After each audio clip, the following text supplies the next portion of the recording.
Je voulais d'abord remercier chacune et chacun d'être présents par cette belle journée. Donc, moi, je m'appelle Jean-Christophe Sarrault. Je suis bénévole au sein de la monnaie locale du pays de Ploërmel, le Galet.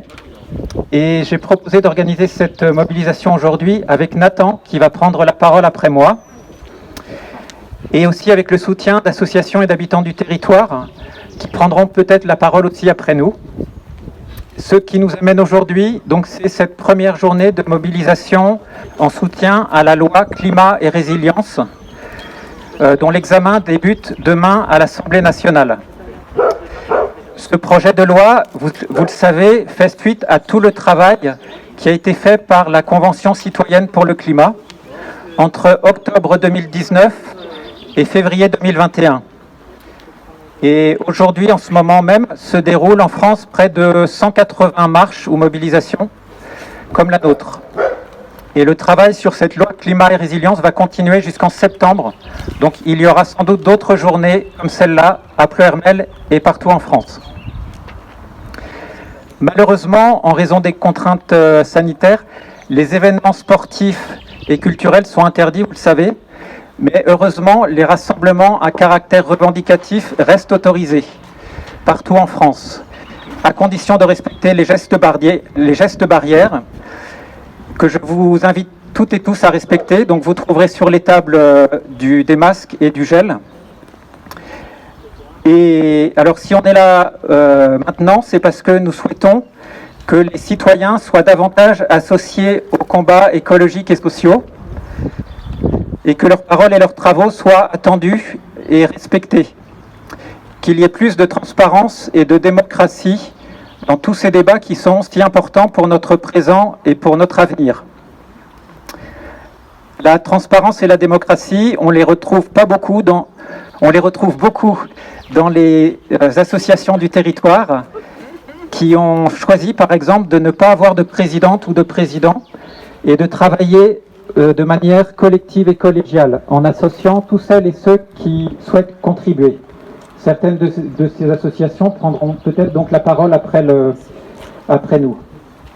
On aimerait retrouver de tels fonctionnements aussi dans les lieux où se décide le présent et l'avenir, que ce soit au niveau national ou au niveau local. Certains élus locaux ou nationaux le souhaitent aussi, et nous les soutenons et nous voulons travailler avec eux. Nous sommes ici aujourd'hui pour soutenir les députés qui vont batailler la semaine prochaine pour améliorer la loi climat. Il existe dans le pays de Ploërmel beaucoup d'associations et de collectifs qui travaillent quotidiennement à la culture, au lien social et à la santé écologique du territoire. Et il faut que les collectivités les associent davantage. Pas seulement nous qui sommes ici aujourd'hui, mais aussi au-delà des cercles habituels de ceux et celles qui ont l'habitude de s'engager, en allant chercher aussi les personnes isolées qui sont dans la précarité sociale, parfois dans le chômage de longue durée, et qui, elles aussi, ont de l'énergie et veulent agir. Le plus souvent, il nous faut beaucoup agir pour accéder à cette transparence et à cette démocratie. Elles ne sont pas toujours accordées si on ne les demande pas une fois, 2 fois, 5 fois ou 10 fois. La transparence et la démocratie, on ne les retrouve pas beaucoup dans ce projet de loi climat et résilience, puisque les 3/4 des propositions de la Convention citoyenne pour le climat ont été mises à la poubelle par le gouvernement. Ou alors, les mesures sont repoussées à dans plusieurs années. Jamais les citoyens n'ont autant travaillé sur un sujet aussi crucial. Jamais la situation sanitaire et écologique dans tous les pays n'a été aussi cruciale. Et jamais un gouvernement n'a détourné autant un tel travail des citoyens en voulant satisfaire d'abord les intérêts de grandes entreprises et du monde de la finance, plutôt que ceux des citoyens. Pour bien comprendre les obstacles qui sont en face de nous, mais aussi les solutions qu'on peut mettre en œuvre et qui existent, il faut qu'on s'éduque et qu'on travaille davantage ensemble. Aujourd'hui, par exemple, vous trouverez dans 3 coins lecture quelques lectures sur un rapport de l'Observatoire des multinationales intitulé « Lobby contre citoyens, qui veut la peau de la Convention climat ». Et ce rapport, vous pouvez le trouver gratuitement et intégralement sur Internet. On va proposer également, après ce petit temps de lecture, à partir de 15 heures environ, quelques informations et un échange sur le PCAET, donc le plan climat, air, énergie territorial du pays de Ploërmel, qui est un peu la loi climat de notre territoire. On compte sur vous pour réfléchir et pour agir ensemble. Vous trouverez sur les tables des feuilles de contact où vous pouvez laisser vos coordonnées si vous souhaitez, ou au moins votre mail, si vous souhaitez être informé des suites de cette journée. Vous pourrez aussi dire si vous souhaitez être recontacté par une association du territoire. Vous pourrez indiquer aussi si vous avez des idées, des propositions ou des projets. En 2019, les lycéens s'étaient beaucoup mobilisés pour l'écologie et pour le climat. Certains de ces anciens sont là aujourd'hui, et ils sont par là, je pense, et j'espère qu'ils diront un petit mot quand le micro circulera. Et donc après Nathan, qui va vous dire un petit mot aussi, donc en fait, avec Nathan, on s'est retrouvés il y a 3 semaines dans une réunion d'organisation de manifestation climat. Et lui, il a dit, moi, je veux organiser une mobilisation à Ploërmel. Et moi, j'ai dit, moi, je veux organiser une mobilisation à Ploërmel. Alors, plutôt que d'en faire 2, on a fait connaissance. Et donc, après Nathan, si des citoyens ou des associations veulent prendre la parole, ils seront bienvenus. Et maintenant, place à la jeunesse.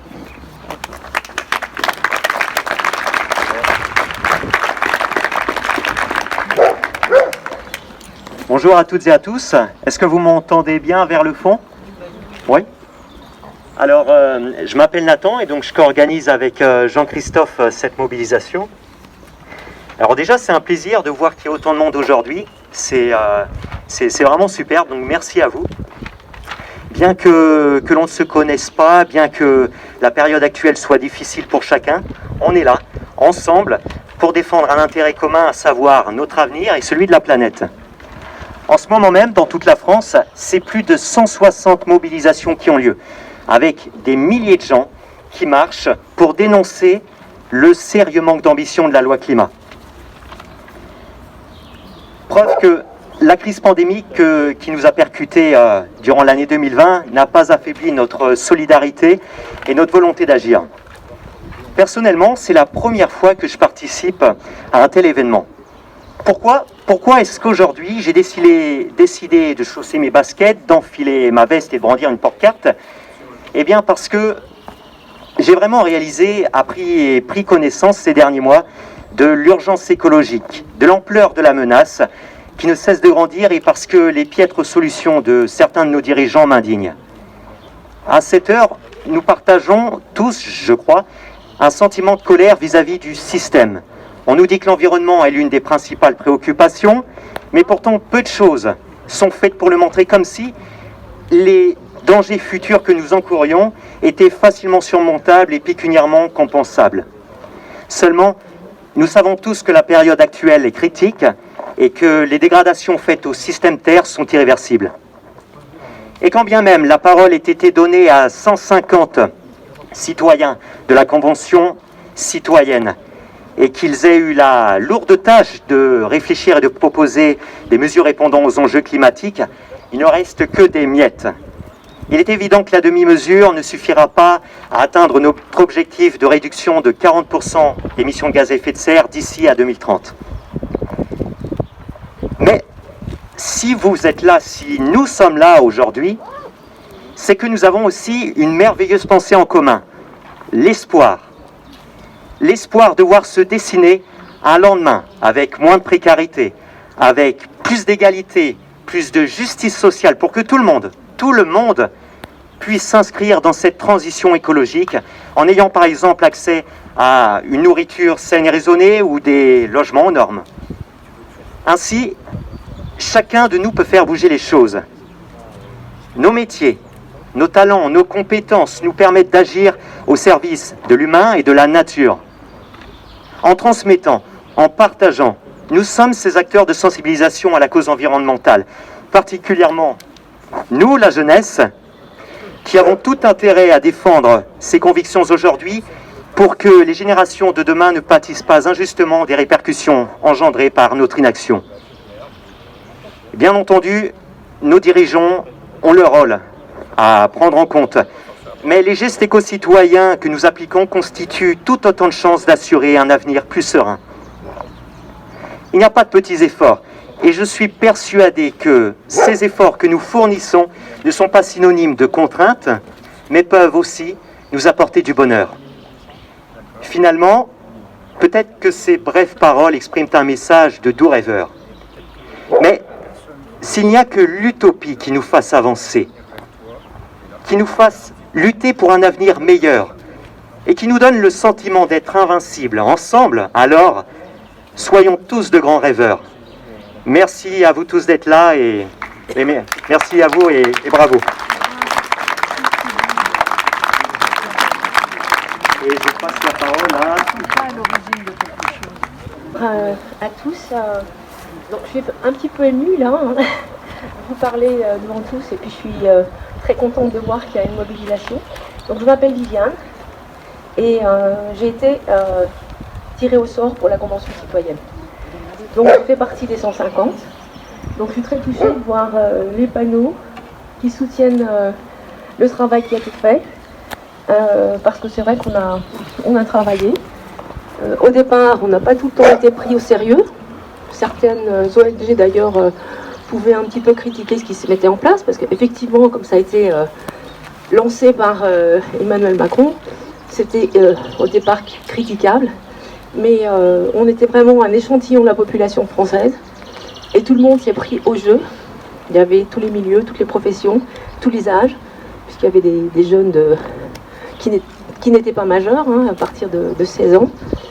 Et c'est vrai que chacun, à sa façon, a donné ce qu'il a pu. Donc effectivement, ce qui a été dit, c'est que sur ce qui a été présenté, très peu de choses sont retenues. Ce qui est retenu, puisqu'on nous disait oui c'est retenu, mais c'est une petite partie qui a pu être prise pour certaines mesures, donc ça a pu être très décevant. Il y a à peu près 3 semaines, vous avez su qu'on a clôturé du coup cette convention citoyenne. C'était clôturé par un vote. On s'était retrouvés en webinaire pour voter sur ce qui était pris en compte par le gouvernement. Et comme vous avez pu voir les résultats, le vote a été sévère, puisqu'on a mis 3,5 de notes pour ce qui a été pris en compte. Donc, mais il n'empêche que je pense que ça a eu au moins du positif aussi, puisque j'ai l'impression que ça a permis un petit peu à des gens qui n'étaient pas forcément touchés, parce que bon, bah, vous tous qui êtes là, vous êtes concernés, hein, je ne vais pas prêcher pour des convaincus, mais je pense qu'il y a plus de personnes qui, pour le coup, ont été plus informés sur cette problématique. Donc c'est vrai qu'il y a des choses qui sont décevantes. On avait à cœur le transport, c'est-à-dire que arrêter les avions quand on a 4 heures de vol, et puis là c'est repassé à 1h30 je crois, donc ça sert à rien. Bon, on a eu la polémique sur les 110 mais bon, de toute façon, d'ailleurs, la majorité des citoyens n'avaient pas voté sur cette mesure. Il y avait une 30%, je pense, qu'il avait voté. Mais bon, sur l'habitat, il y a plein de choses intéressantes. C'est vrai que... Mais bon. Donc voilà, je vous remercie. Et ben voilà, c'est un combat. Et puis c'est sympa parce que c'est vrai que maintenant, ça retombe vraiment bien au niveau des territoires. Il y a quand même une dynamique qui se met en place. Donc merci beaucoup. Et puis... Oui, ici, raconte quand même. Oui, quand même. Il était une fois, comme toute bonne histoire commence, un grand arbre majestueux, somptueux, qui abritait des milliers d'oiseaux dans la forêt amazonienne. Un jour, il y a un grand malheur qui se passe, c'est-à-dire que ce magnifique arbre, il prend feu. Et tous les oiseaux, personne ne sait quoi faire, sauf un petit oiseau, le petit colibri, qui décide, le petit colibri avec le long bec, vous voyez lequel oiseau il s'agit. Et bah cet oiseau, il va à la rivière et il prend une petite goutte d'eau, la déposer sur l'arbre. Et du coup les autres oiseaux, ils lui disent « Mais colibri, mais qu'est-ce que tu fais? Ça sert à rien ce que tu fais !» Et le colibri dit « Bah moi je fais ma part du travail et vous devriez faire de même. » Alors du coup les oiseaux ils se regardent perplexes et ils disent « Bah c'est parti. Du coup, tous les oiseaux, inlassablement, ils vont tous chercher une petite goutte d'eau à la rivière et la mettre sur l'arbre. Et tous ces oiseaux, ça crée une petite pluie toute fine et tellement dense que le feu de l'arbre s'éteint. Et alors, la morale de l'histoire, c'est que, même si vous vous sentez trop petit, il faut le faire quand même. Il faut se donner du courage et le faire tous ensemble parce que c'est tous ensemble qu'on va y arriver. Je sais pas si vous avez déjà essayé de dormir avec un moustique, mais c'est trop compliqué. Donc, si vous vous sentez trop petit, juste pensez à ça et voilà. Bravo.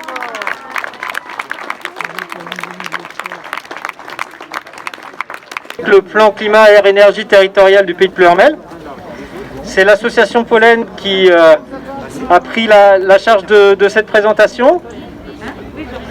Pour vous donner quelques éléments de compréhension, au niveau national, il y a le fameux plan climat qui s'inscrit un petit peu dans une démarche plus ou moins mondiale avec les fameuses COP. COP 21, COP 50, la COP 26 maintenant, là c'est ça, 26, ouais. La COP 26 qui doit mettre en œuvre ce que la COP 25 avait plus ou moins décidé, comme ce qu'avait fait déjà la COP 24 et la COP 23, enfin bref, vous voyez que ça avance quand même, on est d'accord. Et donc il y a une déclinaison de ces plans à l'échelle régionale qu'on appelle les SRADET, c'est les schémas régionaux en gros d'aménagement liés à l'énergie et au climat, etc. Et ça se décline pour les EPCI, pour les communautés de communes, en plan climat air énergie. Et donc les communautés de communes ont l'impératif de prendre, d'acter, de délibérer sur un plan climat air énergie, parce que sinon ils n'auront pas les financements de la région. Donc il y a une certaine obligation à ce qu'il y ait une efficacité de mise en œuvre entre ce qui est dessiné au niveau national, décliné au niveau régional et adapté au niveau de nos EPCI, de nos communautés de communes comme d'agglo, etc., pour que tout ça se mette en branle et traverse le millefeuille administratif français. Concrètement, on va voir un petit peu à quoi ressemble tout de suite le plan climat. Ensuite, je vais vous inviter par groupe de 6, puisqu'on a le droit de se rencontrer à 6, il paraît. On va profiter du chiffre. Et je vous inviterai tout à l'heure à vous rassembler par groupe de 6 pour avoir un petit temps d'échange sur comment faire en sorte de peser un peu plus dans ce plan climat du Pays de Pleuhermel. On verra ce qui ressortira de tout ça, je vous donnerai des éléments tout à l'heure. Et puis on évoquera aussi après la restitution de ces différents groupes. On vous invitera à prendre la parole pour nous dire ce que vous pensez être utile et nécessaire pour améliorer l'impact des citoyens et des associations locales dans ce plan climat. On prendra ça en note et on le renverra aux gens qui ont bien voulu s'inscrire sur les petites feuilles qui traînent par là. Si ce n'est pas fait, n'hésitez pas à le faire, vous pourrez le faire encore après si vous le souhaitez. Et en tout cas, à diffuser cette information. Et puis, on évoquera aussi ensemble un organe du Pays de Pleuhermel qui s'appelle le Conseil de développement, qui, pour la première fois de son histoire, en tout cas sur le Pays de Pleuhermel, a été ouvert à 12 citoyens et citoyennes. Et l'idée, c'est que ces places restent à prendre et que chacun sera invité, bien entendu, s'il le souhaite, à émettre une candidature, parce que c'est aussi un organe qui peut accompagner la démarche que l'on a aujourd'hui sur le plan climat. Donc sans plus tarder, et avant de vous donner plus de précisions sur le déroulement, je vous passe la parole à Pollen. Vous pouvez me rejoindre, ça sera mieux pour vous voir. Et donc Pollen, vous connaissez l'association, tous? Qui ne connaît pas Pollen? Ah, ils sont trop connus. Ah. Alors, puisqu'il y a une personne qui ne connaît pas Pollen, on va quand même présenter Pollen très rapidement, mais je vais le faire vite fait. En gros, c'est une association qui est née sur le Pays de Pleuhermel en 2009, qui rassemble des citoyens du pays autour des thématiques de la transition, avant même que Rob Hopkins n'en ait parlé. Et dans l'idée, c'est de faire ensemble quelque chose sur le Pays de Pleuhermel pour l'alimentation, le manger bien, le manger bio, pour tout ce qui est lié à l'habitat, l'éco-habitat, l'éco-construction, lié au vivre ensemble aussi. Et c'est une association qui a notamment fait émerger des dynamiques autour par exemple de Pictaberouette, les paysans qui se sont un petit peu rassemblés pour proposer une offre en drive, autour de la monnaie locale aussi qui a pu naître du travail de Pollen, le galet, autour aussi du Lac-au-Duc et la question de la ressource en eau à Pleuhermel notamment. Voilà, donc c'est une association qui propose beaucoup d'ateliers, beaucoup de choses. Vous pouvez aller voir sur leur site internet pollen.asso.fr, voilà, pour ceux qui ne le connaîtraient pas. Donc, Cathy et Thierry, je vous laisse la parole. Merci Cédric, il a bien fait un bon boulot. Donc, juste un petit rappel historique de ce qu'est le plan climat-air-énergie territorial. Donc, comme l'a indiqué Cédric, c'est vraiment une démarche qui est initiée par l'État.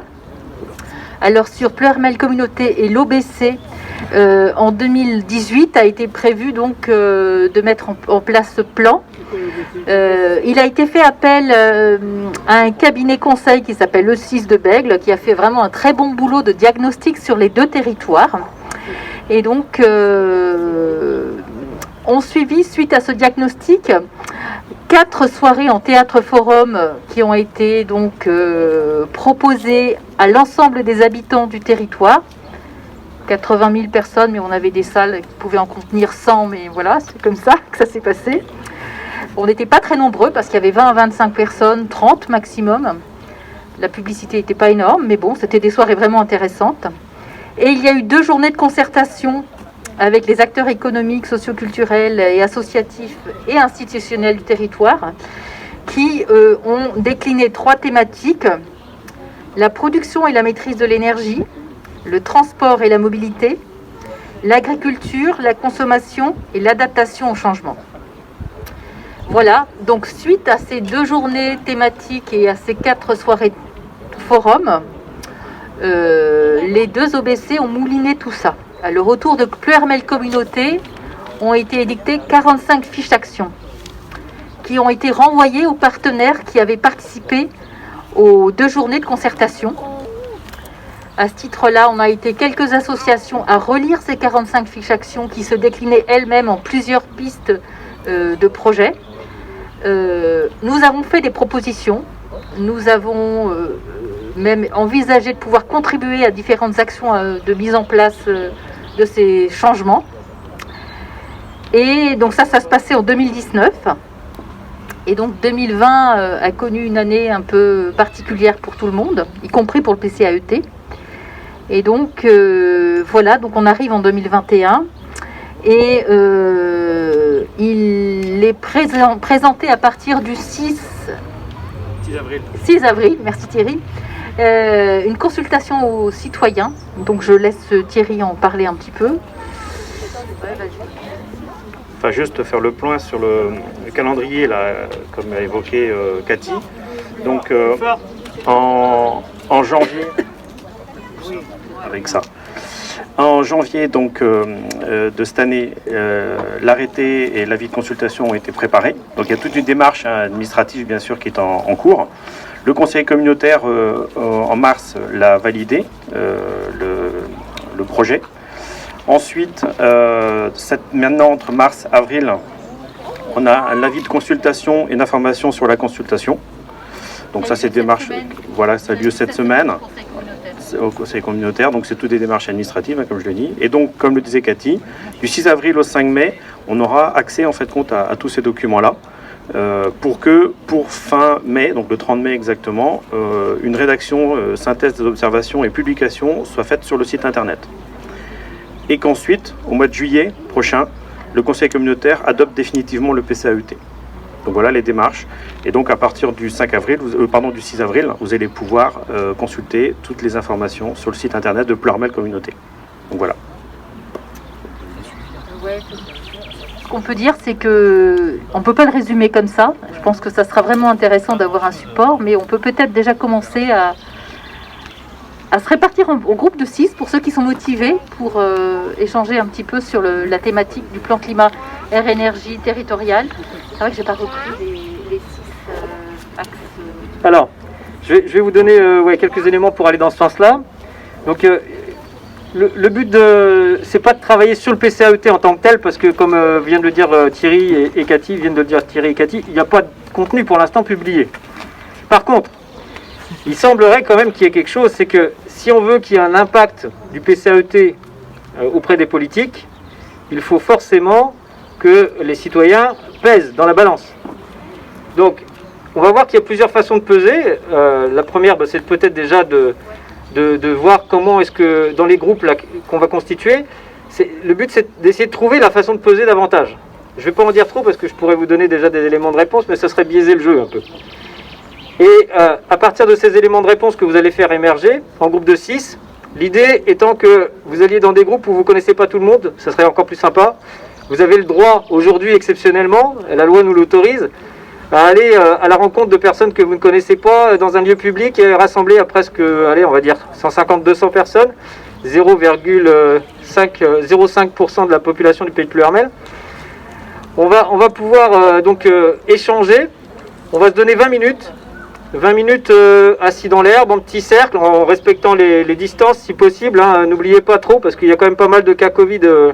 Et quand bien même on ne peut pas être tous sur la même longueur d'onde et le même avis là-dessus, il faut quand même qu'on respecte les uns les autres, surtout qu'il y a des personnes qui ont plus de 60 ans ici. Quelques-unes, ouais, bon, quelques-unes. Donc, mais de toute façon, le variant breton, il est pour tout le monde aussi, donc il faut faire gaffe. Donc on va se prendre 20 minutes en groupe de 6. Le but de la réflexion, c'est comment moi, citoyen, tout seul ou avec peut-être des associations ou par d'autres biais, je peux peser dans ce plan climat, air, énergie du Pays de Ploërmel. Qu'est-ce que je peux apporter? Qu'est-ce qui peut être apporté? Qu'est-ce que nous devons apporter? Donc je vous donne donc 20 minutes, il est 15h10. On va se donner allez, jusqu'à 40, le temps de se mettre en place. À 15h40, Jean-Christophe fera passer le micro dans chaque groupe. L'idée étant que dans chaque groupe, on ait quelqu'un qui nous restitue le fruit de la réflexion collégiale et que cette réflexion, le fruit de cette réflexion soit saisi pour ensuite vous être réadressé, publié si on peut auprès de la presse. On renverra l'information en tout cas, qu'elle soit diffusée aussi sur les Facebook des différents groupes, de manière à ce qu'on voit là, voilà, que concrètement on peut être amené à faire. Donc c'est dimanche, on ne travaille pas le dimanche, mais là on va se mettre un petit peu au boulot quand même. Voilà, donc prenez 5 minutes pour vous mettre en groupe de 6. On a le droit jusqu'à 6, hein, on aurait pu dire jusqu'à 12, mais non, 6. Et puis on fait la démarche s'il vous plaît.